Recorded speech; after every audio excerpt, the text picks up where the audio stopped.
Hello, hello, and welcome back to the Better Advertising with Better Media podcast. Today, I'm incredibly excited to have Adam on the podcast. Adam is a LinkedIn legend at this point. You've definitely built your own network and reputation, and you manage pretty much everything from onboarding and training to leading a lot of our key accounts. So, I want to bring you on because you have a very unique portfolio that you tend to work with. If I am on a call and someone says I have a complicated SKU line, I'm like, look no further.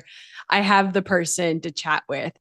Adam, do you want to tell us a little bit about your background and history and kind of what you do at Better Media before we dive in?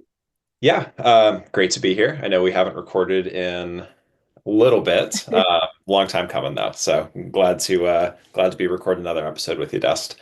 I come from a sort of a hybrid experience. Started in publishing, worked in full service, came over here, and have been with Better AMS slash Better Media here for going on 4 years now. Um, Essentially what I pride myself in is specifics in terms of organization. And that empowers me to manage large complex SKU counts at scale with precision. I know that's a lot of buzzwords, and I'm sure we'll get to how we do that, but that is my experience. 100%, it's perfect. And a lot of our core values at BTR are around trust, transparency, relationships, and results. And your opportunity to provide that customization for brands, I think, has been very advantageous for us. It's something we definitely lean into.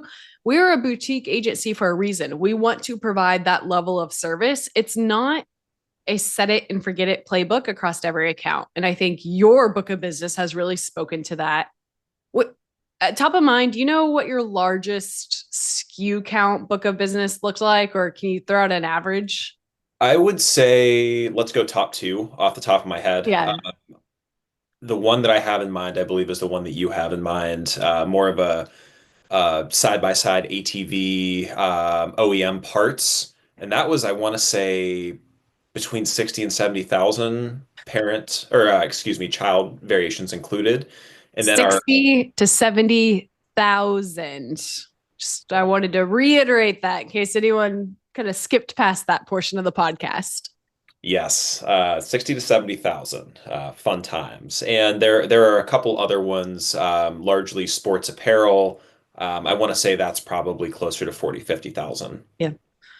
You also mentioned a few in the tech category, and it's very similar to your sports and OEM category. Apparel's a fun one because you have your size, your color, your shape variation. So targeting can be difficult, but one model can fit another model. When you get into OEM parts and accessories, as well as tech accessories, think iPhone, Android, there are very specific guidelines across tagging, portfolio categorization, and alignment. Because if you do not get your sponsored ads correct, people are going to have a high return rate. They're going to buy something thinking it fits their product, an A arm for an ATV, a charger or a mount for the wrong type of phone, and they're going to return, which can be detrimental for a brand. Mhm. Those scenarios, I'd say, are what actually built our business. From a tech perspective, all of our internal nomenclature, all of our internal bulk launching, our keyword harvesting, and our reporting is built to accommodate those accounts. Because what we found, as mentioned, it's not a set it and forget it, and it's not a one size fits all solution. So, boiling that down, you have a very large presence on LinkedIn. You post a lot of content around these key initiatives of the business. So, one, I want everyone to pause this episode right now and go follow Adam. Because even if you don't learn a ton from this episode, you're going to learn a ton from his LinkedIn. You are always posting solutions, opportunities, and workarounds in these certain areas. So, that's really important to shout out. But through that network, I think that we've kind of defined there are a few areas that brands almost always struggle with: operational scale, campaign naming and structure and organization, and reporting. So, high level, Adam, when you're working with these brands, what's one of the first things that you do to clean up an account? Yeah, great question. So, let's use an OEM parts and accessories brand as a specific example because, of course, it matters here. Um, the first thing that I'll do is go in and take a look at the account structure, right? Are we working within campaigns with multiple ad groups? Are we working with large advertised product counts across individual campaigns is targeting mixed. I think with these specific complex brands, that single agent structure is imperative to making sure that we can optimize not only performance but targeting, Yeah. budget allocation, et cetera, properly. Really, really challenging to do, especially across high complex SKU lines, if we don't have that system, uh, sort of ironed out at the baseline. And let's talk about that. Let's drill down a little bit further because I audit hundreds of accounts. You manage strategic accounts. When someone hears 70,000 SKUs, the first thing they're going to say absolutely not to is single keyword campaign or single ASIN campaigns, not single keyword. I apologize.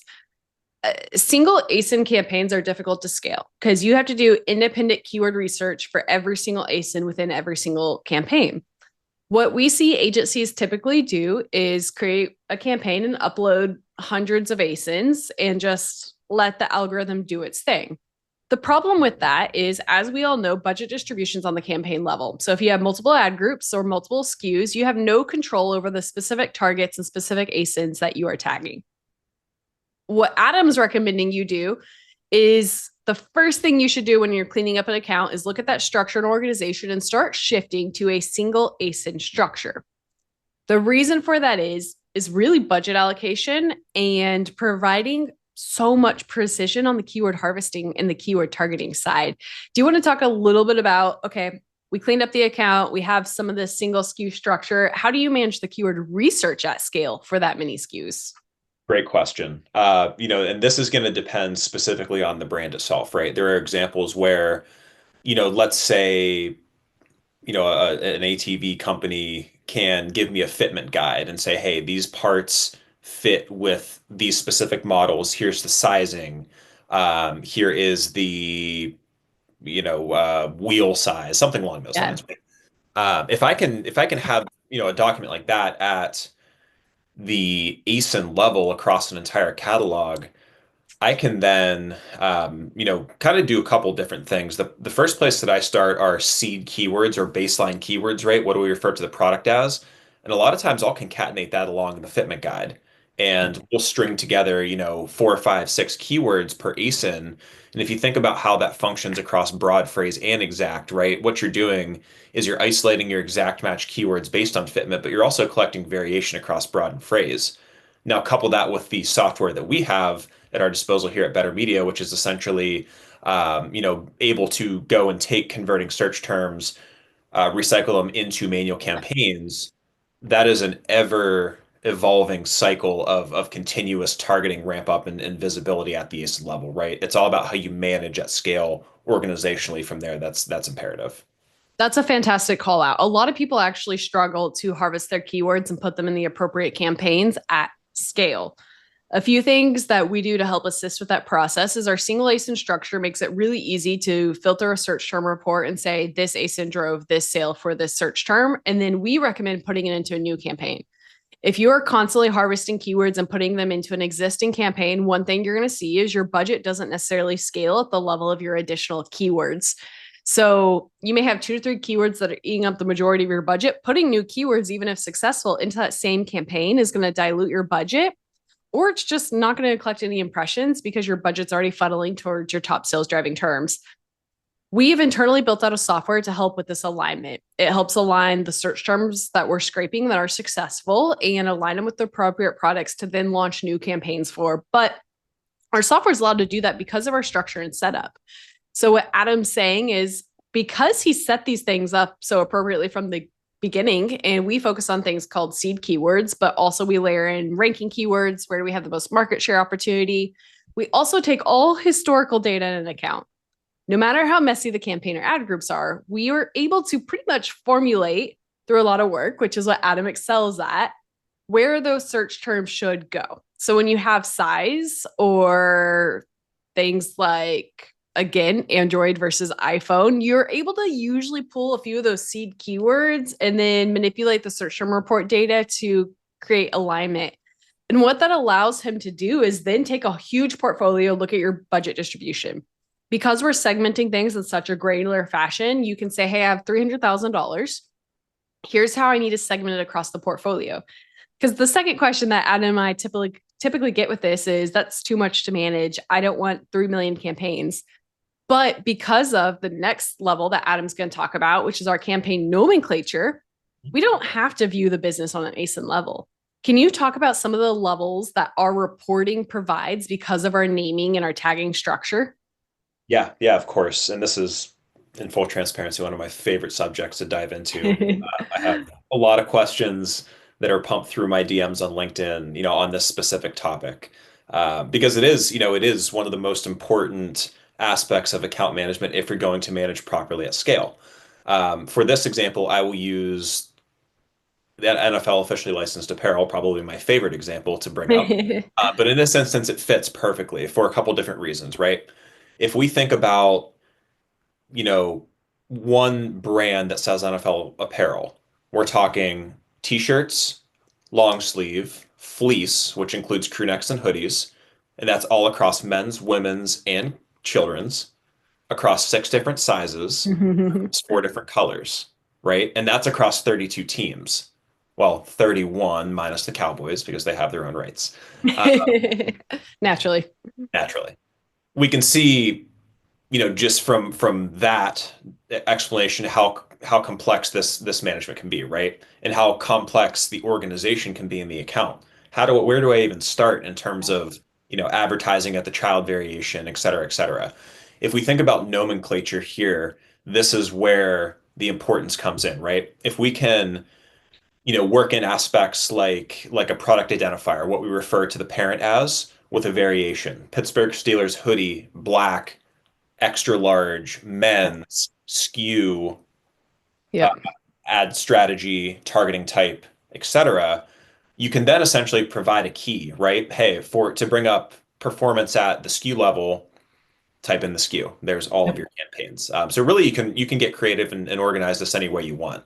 Which is incredibly important because a lot of people will be, again, overwhelmed. That's too many campaigns. I don't know how to manage that at scale, which is why we built out this structure within our tech. For a brand manager who just needs to see everything holistically, we can drill down and say, hey, the total NFL portfolio is managing towards this ROAS, this new to brand, this detailed page views, this opportunity to scale XYZ. Let's say they want to go a little bit deeper because they're really hands-on keyword and they understand. We can say, okay, within the NFL, here's how this team's performing.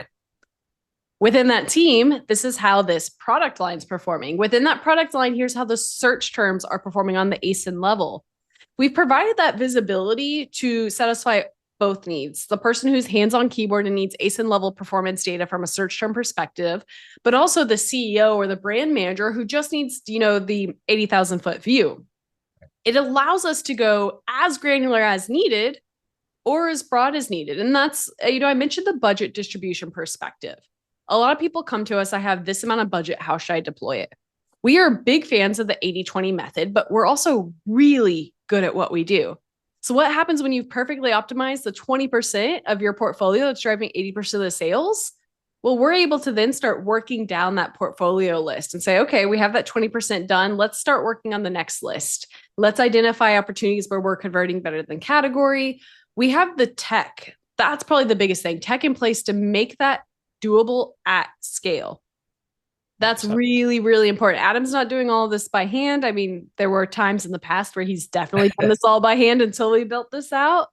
But it allows you to, I think, shift really quickly from, being the CEO that is looking at the business high level, quarter, year over year, but also drill down as granular as you need immediately. 100%. That's perfectly said. And a great example, I'll digress to my NFL officially licensed apparel brand as a think about the adjustments that need to be made, right, on both sides, both the brand side and the agency side, um, seasonally and week to week, right? And there's two things that impact apparel or sports apparel: team performance and weather outside, right? When we Yeah. start when we start the NFL season, a lot of places is 90 degrees. T-shirts and tank tops and whatnot are selling. Well, fast forward to week 8, that switch from short sleeve to long sleeve, et cetera, is going to be abrupt and it's going to be quick, right? And if you think about let's say the 2017 Pittsburgh Steelers who won 11-0 and then lost five in a row to end the season, that's going to be a big sales drop. You have to be able to adjust on a week-to-week basis. And if your account is not structured and organized accordingly, you're never going to be able to get there, Yeah. especially on the budget side. Yeah. How do you feel about the Eagles? I think we'll need more time for a second episode. Okay. A full answer. How do you feel about Daxi Tomko and the Eagles? Anything you want to shout out to her while we're on this podcast? I respect her passion. Absolutely love having conversations with Day. She is awesome. We will see what this year brings. I'll just leave it. Amazing. I do want to call out an aspect of that you mentioned. I've been very clear we don't run a set it and forget it strategy. We're a boutique agency. We are hands on keyboard. We are making adjustments fast. We are able to do that because of our reporting, but also our campaign naming and our tagging. As Adam just mentioned, we could see a team have a major loss or a major win, and search volumes immediately going to correlate with what happened the day of that game. If you do not have great campaign naming, you cannot do that very well. You can somewhat use your targeting tab and filter by ASIN, but it's pulling your campaign name, so that's not the easiest. You could pull your advertised product report and make adjustments on the search term level. Not the easiest because you need to adjust both bids and budgets. We are doing that very efficiently because of our naming. So our campaign naming high level is typically product identifier, strategy, keyword research type, portfolio, and internal categorization that a brand maybe utilizes. And what that means is Adam can be sitting at home on the couch watching the game, see the outcome of the game, and within 5 minutes, if that, go in and make the appropriate changes in ad console because it is so clearly labeled and named. And I think that's really, really important to highlight. Yep, 100%. And I think there's this notion in the industry that you need a shiny tech solution to be able to do this at scale. Now, of course, it does help, right? Yeah. Our developers done an amazing job at empowering the team to be able to manage these accounts effectively and honestly much simpler now than previous years, right? But the foundation of what we're talking about here comes down to campaign structure, organization, and nomenclature. And if you can master that side of it, it's easy enough to bring up a full list of campaigns and adjust budgets by 10-20% incrementally. Absolutely. And I've actually heard a few people in the industry lately saying campaign naming doesn't matter if you have a good tech solution. Oh, And I actually hate that because yes, you can achieve the same thing with a good tagging system, but not all tagging systems are based off campaign naming. It's just how we chose to kind of make it easier, in my opinion. And that's because we can easily pull up any name and know exactly what the goal and outcome of that campaign name is, which makes the tagging 3,000 times easier. I would also say it makes it, in my opinion, a much stronger, transparent relationship with the brand in the beginning when they log into ad console and they see a campaign running at a maybe 100% ACOS, but they know that that campaign is named as a new product launch and a ranking campaign. They can clearly see an objective of a campaign in the campaign name. We can clearly see the name to go make adjustments on the fly. I mean, I've literally been on the call with clients who have been like, I want to see my ad at the top of the page. On the call, I logged in, made it happen, told them to refresh their screen. Because of our campaign naming, it was done and easy. So it's a pain to set up. We built our tech for it, but having good campaign naming and or campaign tagging allows you to have incredible reporting, which makes your account so much more actionable, in my opinion. yep, agreed. I would say, high level, the most complex SKU lines or SKU counts that I manage would be probably ATV, OEM parts and accessories. Phone cases is always fun and very challenging. Ugh, model, and then the new launch completely changes what's trending Right. and It's returns. it's multifaceted, right? There's a ton of layers, but to your point, Dest, if you can display organization in an account, right? And then Yeah. display adjustments that you can make because of that organization. That's an understanding of a business's ebbs and flows. Yes. And if you can master that, that's going to help build trust in the long term for your brands that maybe didn't get this quality of service at their last agency. It's tough, but it's definitely doable. And I will iterate on that. It's the quality of service, the speed at which we can make decisions, the speed at which the brand can log into ad console and just know what's going on. It adds a level of efficiency and trust to all of our relationships that I think has been exponential. Like seeing what we're able to provide from a transparency perspective has improved our trust. And there's a reason that we had a 95% retention rate in the last 12 months. Brands understand what's going on and they trust that what we're doing is in their best interest. And there's a reason that Adam, you specifically, I think have led the way. Originally, I think set a retention record. I think you went almost a full year with 100% retention rate. I will say you had an incredible book of business, Very but lucky.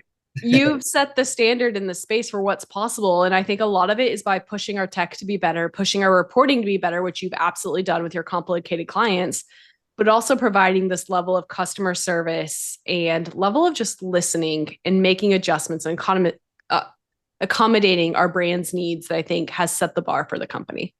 Yeah, I appreciate that. It's been a pleasure and an honor to be able to do that, and then take those aspects of management and teach the team. That's something that really motivates me and lights my fire internally. So wouldn't change a thing, wouldn't have it any other way. That being said, if you are a difficult brand manager and have the most difficult SKU line possible, Adam is not available. I I'm cannot available for continue. questions. I cannot continue to give only Adam these accounts, but you do have a perfect skill set. And I think that's the thing that's been the most exciting for me is you have helped guide our tech in a way where that strategy no longer just lives in your brain. It is really the core and the focus of what we do at BTR Media. Everyone from our interns up into our senior account managers is providing that same level of customization, that hands-on keyboard response times, and that's been incredible. So with that, I will say thank you so much for hopping on today. Any other key pieces of feedback or value you want to give to the audience? As a closing statement, I will say, popular to contrary belief, I am not an Excel wizard. I am not a computer wizard. I am not a math wizard. I am very specific in my organization and structure and how I like to manage. And if you can master that, Yep. it makes things like Excel utilization all the more simple. Absolutely. That's actually fantastic feedback. I know we have Dustin on one end posting all the API hacks and wizardry on his end. I always resonate with your content because I'm like, I don't know how to use Excel, but I can name a campaign really well. So we're covering everything from the most advanced developer to someone who's just getting started with ads and needs to know campaign naming. Anything and everything between, I would say, is kind of the BTR Media value prop from an education perspective. Perfectly said. Amazing. Well, thank you so much for hopping on. Again, follow the team. We're doing so much more with our podcast in terms of content, education, and just making sure to cover everyone's biggest needs in the space. Thank you so much, Adam. Thanks, Dest.